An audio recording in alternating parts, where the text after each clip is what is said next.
ginagawa ko is pagkain ng aking mga adopted na aso. Ano to siya? May isang aso si Bilal, dog, malaki. Tapos yung aking black and white na adopted and white na maliit na aso. Ito ang kanilang ulam. So, nagluto na ako ng maramihan. Init-initin ko na lang. Ano to siya? Gawa to siya sa milk ng kalabaw. Lassi. Ito siya, lassi. Sa mga Pakistani wife, alam nila ito. So, yun. Dito sa bahay, nagagawa sila ng butter. Native butter sila. So, ito yung lassi. Kumbaga, ito ang milk. Paggawa dito ng butter, step by step. So, ang milk is takpan yan siya na mga ilang araw. I think 1 week, less than 1 week. Takpan lang yung milk. Huwag mong galawin. So, aangat yung butter niya sa taas. So, dito sa taas, aangat. So, pagkatapos nun, pag ready na i-harvest yung butter, ganunin siya ng kamay. Tapos, yung matitira nun sa ilalim, ito yun. Ito yung tawag na lassi. So, gumagawa sila dito ng native butter. Ay, hindi na sila bumabili ng butter. Ang pagkain naman ng butter dito is yung chapati, yung mainit na chapati, ipahid sa itaas ng chapati. Yung pagkain ng butter dito. Hindi nila kinakain na ano yung same sa atin. Habang mainit ang roti, pinapahid nila sa taas. So, ito naman, yung aking pampakain ng aso, I think ano lang to, 3 araw lang to, or 2. Kasi 3 aso yun, isang malaking aso.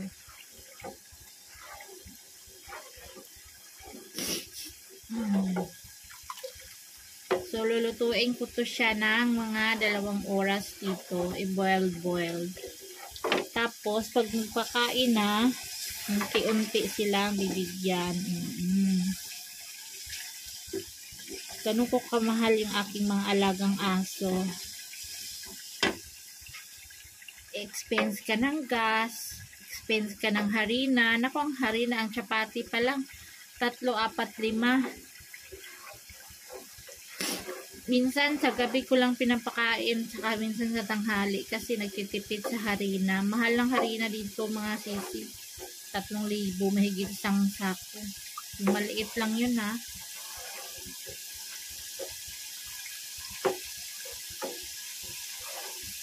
Kaya tinipid-tipid ko yung aking mga aso. Basta mapakain lang. Kasi kami kain pa rin eh. Mapakain mo lang sila. So, letter C. Mamaya pagluto na itong ating curry. Curry for the dog. So, meron ding curry for the person ito. Ang dami-dami nito para sa aso to. Nagluluto kami nito. Ulam namin kunti lang. Para mabasa lang yung chapati para kainin. Ayun. Ito para sa aso. So, hi guys. Ito yung ating ulam para sa aso. Malaking curry na lassi. Pakuluin ng pakuluin. With G, butter or cube. With chili powder. So, yun. Pakuluin natin siya ng pakuluin. So, habang kumulo siya, sasagawa tayo ng harina. Ito yung ganito kadami yung aking minamasa para sa aking mga aso.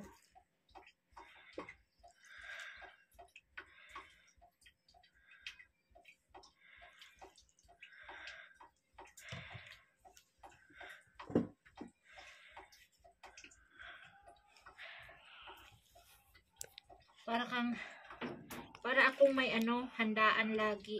Parang may birthday lagi kasi sa dami ng minamasa.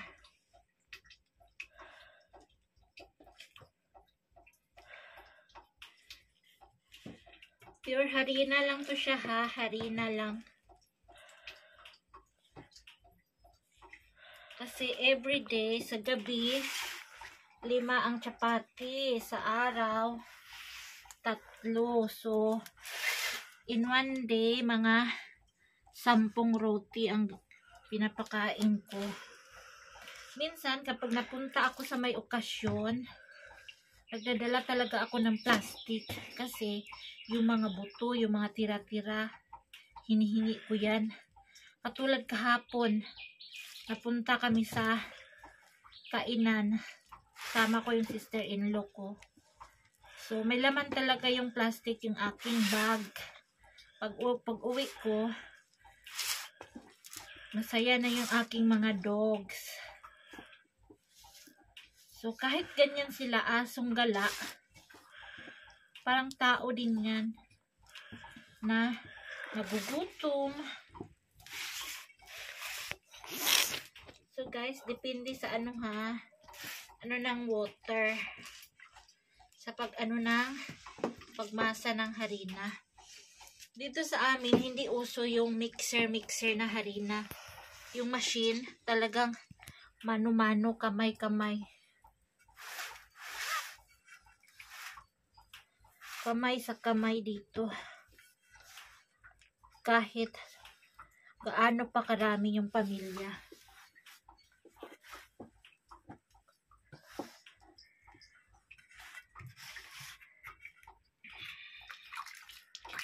Ganyan, kunti-kunti lang yung tubig. So, mga Pakistani wife, kapag malaki yung pamilya ninyo, ganito kayo ka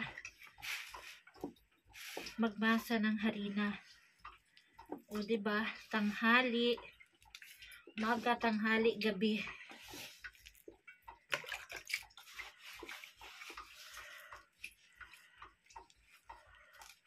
Tapos, kapag makombine mo na sila, is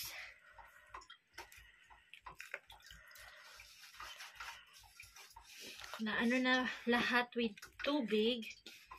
Meron pa sa ilalim dry. So, kapag napaisa mo na sila, is ganito na ang gagawin mo.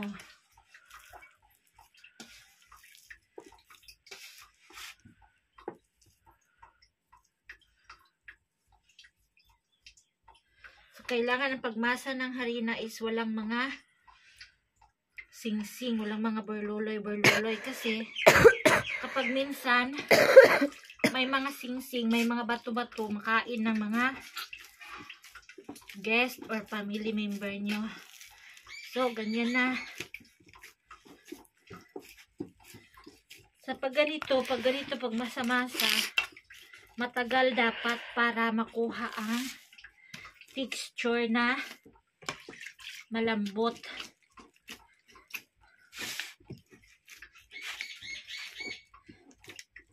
So, kasama na yung mga aso namin dito. Kami kakain sa kayong aso. Ano lang to, 2 araw o 1 araw kalahati. Ganyan mo lang ng ganyan hanggang sa malambot ang harina.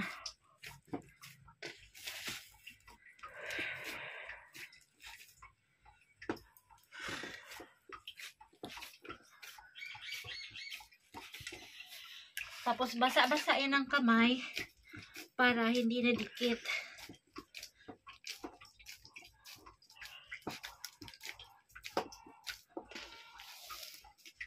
Yan. Ganito ang trabaho ng mga mahirap na Pakistani wife. Kasi yung mga mayayaman, may tagagawa yan sila, may mga katulong yan sila. Oo. Pag mahirap asawa mo, ganito trabaho mo. Masa ka lang ng masa ng harina hanggang sa kakayanin ng powers mo, di ba? Hanggang kamatayan na to.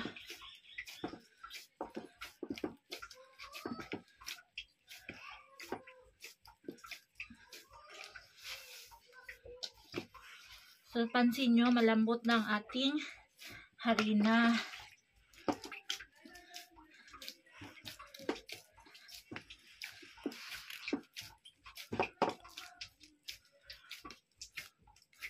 So, this is it. Thank you for watching, guys. Pagmasa, ganunin ko muna. See you mamaya sa pagpagawa ng ating roti, pagpapakain ng ating aso. See you later! So, ito na guys, gawa tayo ng chapati, 3 chapati. Lunch ng dog ni Bilal. Yung aking adopted na dog, sa gabi lang yun, pumunta dito. Pinupuntahan lang ako noon sa gabi. 3 yang roti.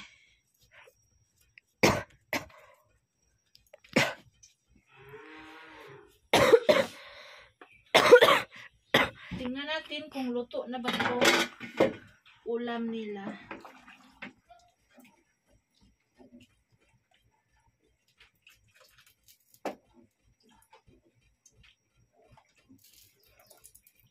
So, luto na to 2 oras. Kapag sa amin, tao kumakain, 3 oras yan lutuin.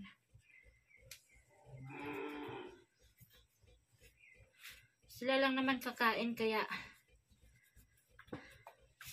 mahal lang gas, uy.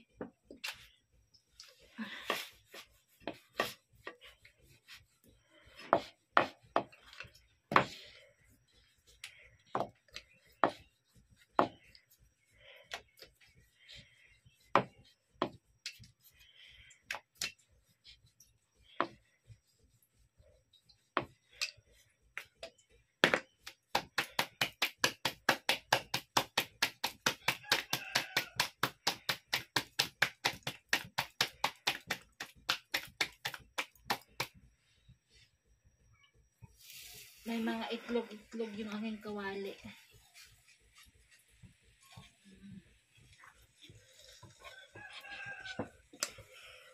Mama, kita क्या पकाया रे? Kaya pa kaya? क्या? Adya ko na, may ko na pa kaya. May ginagawa pa ako. Ay naku guys, alam nyo, pag Pakistani wife kayo, may mga anak, may asawa, may hayop, maglinis pa sa bahay. Ako, magluto ka pa ng ulam sa tao, magluto ka ng ulam sa hayop. Alam niyo yung pag ina ka na talaga, grabe. Walang absent, walang day off.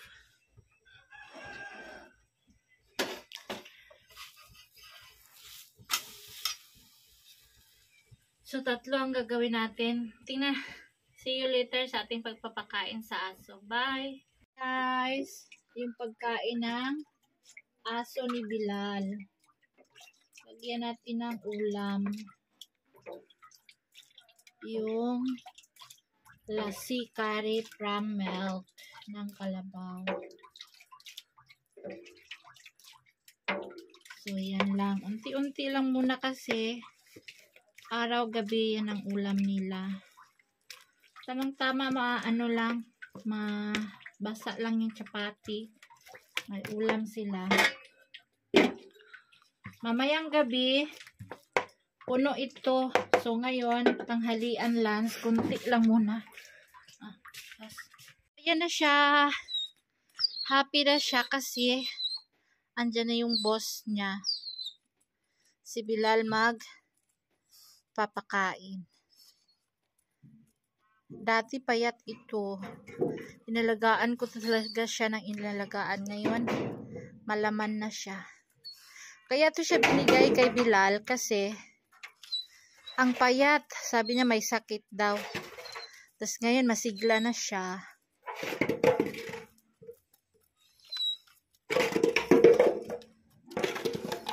Ilagay mo muna yung pagkain sa lapit.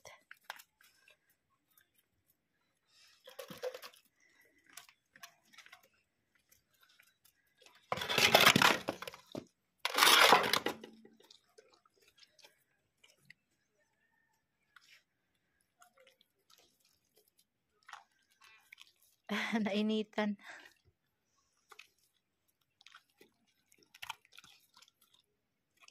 Sa gabi, halos mapuno yan siya. Mga 3 chapati na malalaki. Lakas kumain tong asong to eh. Ngayon mataba na siya oh. Tanghali, konti lang bigay ko. Pag gabi, madami.